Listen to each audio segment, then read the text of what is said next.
Maqaan kee yoomi fayyadaan jedhama. Waaqayyo wanta baay'ee naa godhe dinqiin inni naaf godhe kana sana jechuudhaafif waanuma muraasa irraa dubbadha. Nama hundumaafuu Waaqayyo waan guddaa guyyaa guyyaadhaan godha waan ta'eef waanuma inni muraasa irraa naaf godhen isiniif dhugaa ba'a.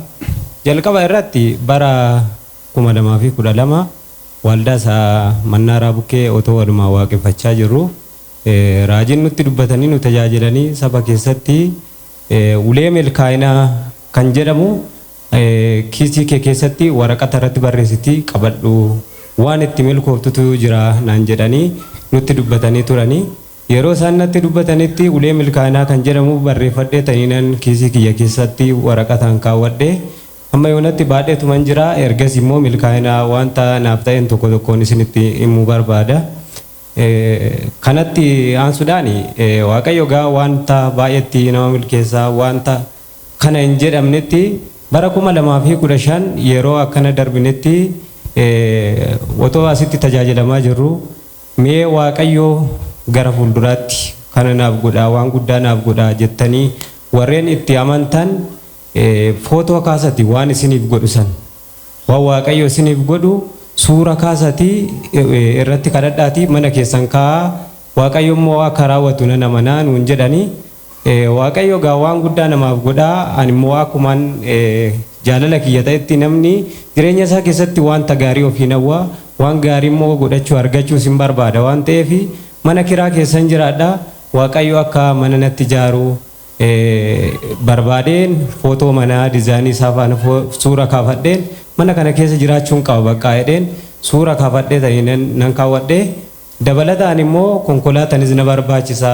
amma bara jireenya kootii guutuu lafoo deemuun naaf hin ta'u jedhee konkolaatas immoo suura kaasee ta'ee achi kaawwadhee ergan isaa suura kaasee kaawwadhee waan isiniif ta'u kana waan mana keessa kanarratti dibata nu kennanii dibata sana irratti naqaatii irratti kadhadhaa nuun jedhanii dibata sana asii fudhadhee galee ta'inan dibata sana irratti naqee ani ati konkolaataan kun kan kootis yoo fugeera bakka yeroo muraasa tafee jecha manas immoo sitti galuu ga'eera jecha abdiidhumaan amantiidhumaan otumaa Waaqayyoon kadhachaa jiru anumaa of harkaan qabu 2015tti waggaa 3ffan baradha barataa ta'anii jireenya lafa bitachuu mana irratti ijaarrachuun egaa inuma namatti ulfaata akkas jedhanii ka'anii ji'a 3 ga'u Waaqayyo lafa naaf laatee Waaqa lafa namaaf laatee mana kiraa keessa nama baasu Waaqa waan hundaa namaaf godhu naa galateeffadha.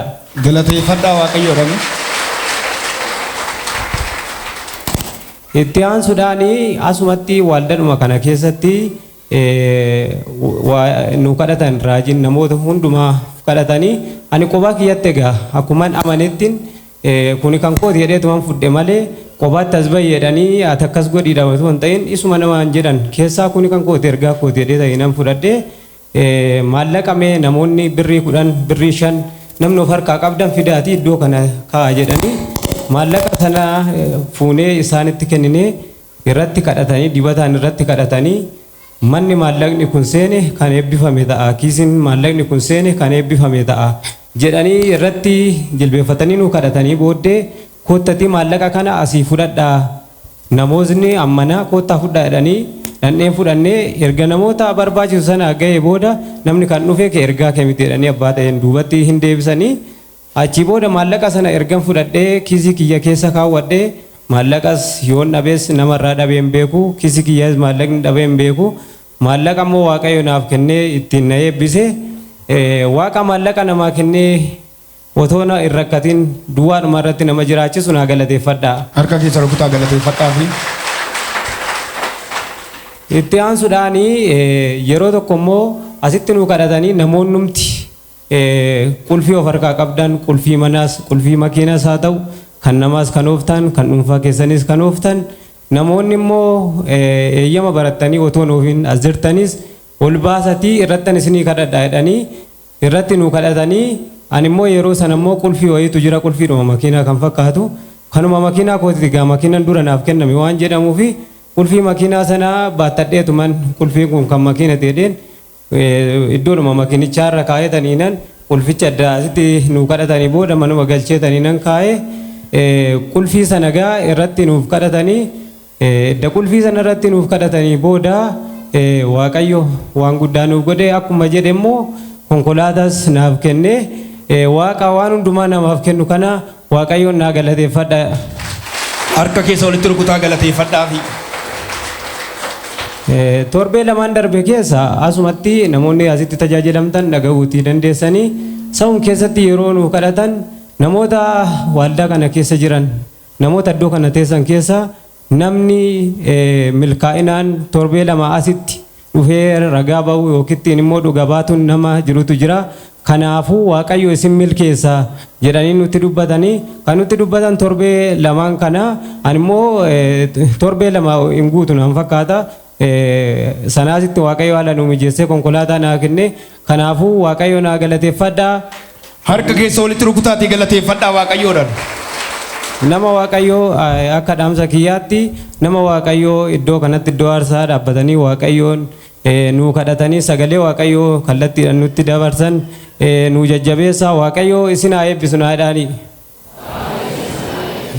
Dhaamsi kokkanumaa Waaqayyo isin haa eebbisu. Harka keessa ol kaasaa.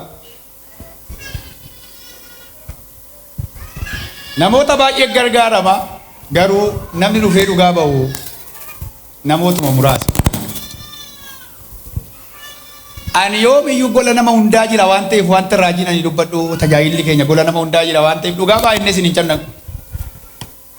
Dhugaa ba'uun garuu raajii abbeefi miti eenyuufi Waaqayyoofi. Waaqayyo immoo gaafa isaaf dhugaa baatanii nama namoota fuulduratti waa'ee koo dhugaa naaf bayan immoo Waaqa irratti ergamoota fuulduratti eenyufan isaaf maalan ta'an dhugaan baafeedha. Kanaafuu dhuga ba'umsi tajaajila guddaadha. Waaqayyoof yoo dhugaa baatanii Waaqayyoon hin gammada. Harka keessa ol kaasaa. Nuti homaan qabnu waan sinii koone waan Waaqayyo nu keessa kaa'e yaana Waaqayyo nu keessa kaa'e waan hafuura qulqulluun nutti agarsiise arginee isinitti dubbannee isatu hojjete malee nu miti. Isa waa hojjetu Waaqayyoon galateeffachuun immoo ulfina. Harka keessa ol kaasaa. Rakkinarra nama sodaachisaa amma Waaqayyoof dhugaa ba'uun as dhaabatanii nama keessa jiru qaba. Amma rakkinarra nama sodaachisaa as baanii Waaqayyoof dhugaa ba'uun jedhaani.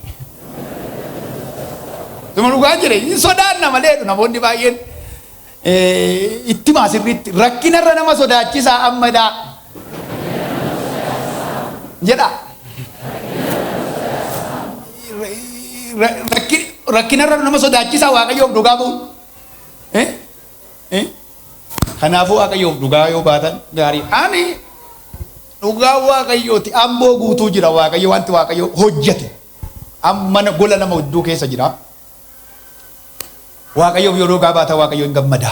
Harka keessan ol kaasaa. Sagalee guddaan harka keessan ol kaasaa. Mucaan kun barataadha.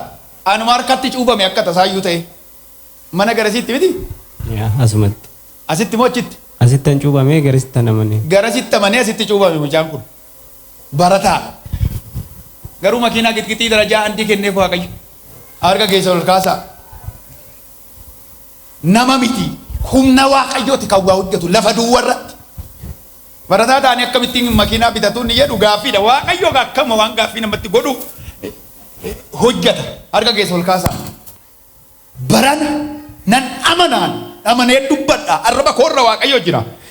Wanta namni garaa keetti hin yaadne wanta atuu yaaddee hin beekne wanti namni wal harkaa fuudhee dubbatu dinqiin harka Waaqayyoo mana keettaa mul'atu. Galateeffadhaa Waaqayyoodha. Kana caalaa milkaa'ii. Ameen. Kana caalaa eebbifamii. Ameen. Fiixan bayi. Ameen. Dabalaa deemi. Ameen. Kisaaraa sin argatin. Ameen. Balaa sin argatin. Ameen. Duuti sin argatin. Ameen. Gadina deemin. Ameen. Inni gassidi oofu barbaadu miila kee gajjallaa haa ta'u. Ameen. Bara kee hundumatti milkaa'inni si haa hordofu. Ameen. Eebbifamii.